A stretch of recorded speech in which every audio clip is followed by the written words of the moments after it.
President Biden's top economic challenge is showing no sign of abating as the U.S. reports its hottest inflation rate in decades. The price increases are eating into people's wages and threatening the job market. NTD's Iris Tao has more.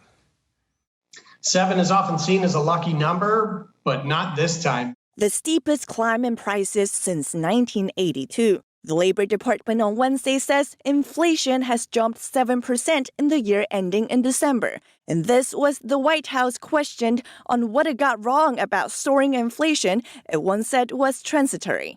A number of projections and forecasts have come out differently than we anticipated. The Labor Department says the higher prices mean an average U.S. worker in fact got a 2.4% pay cut last year, despite seemingly higher wages.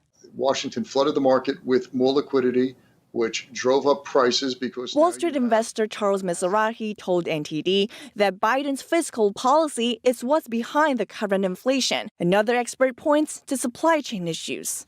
And until the supply chain returns to something what we would call normal on a sustained basis, we're likely to be contending with these outsized price increases. While acknowledging that the hike is still too high and squeezing family budgets, President Biden in a Wednesday statement touts the latest numbers as evidence that progress is being made in slowing the rate of price increases.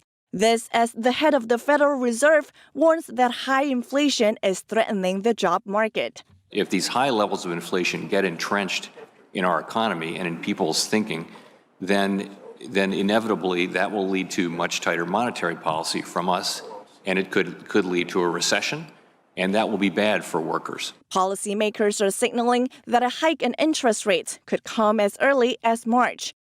Iris Tao, NTD News. And there's a reported rise in empty store shelves as Omicron barrels its way around the world. What's behind it? NTD's Don Ma gives us a supply chain update. Empty store shelves are reportedly on the rise as the world deals with the Omicron variant.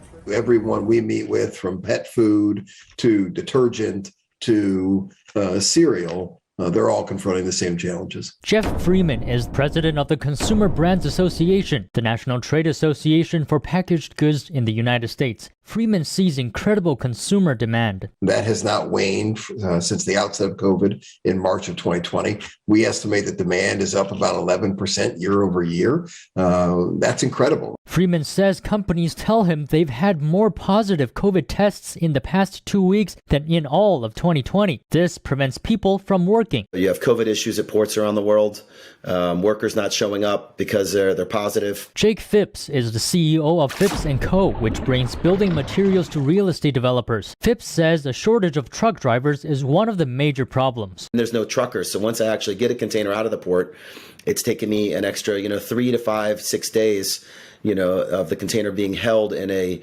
yard. Phipps says other factors also contribute to the lack of supply, such as high logistics costs, inflation, gas prices, and raw material movement around the world. Don Ma, NTD News.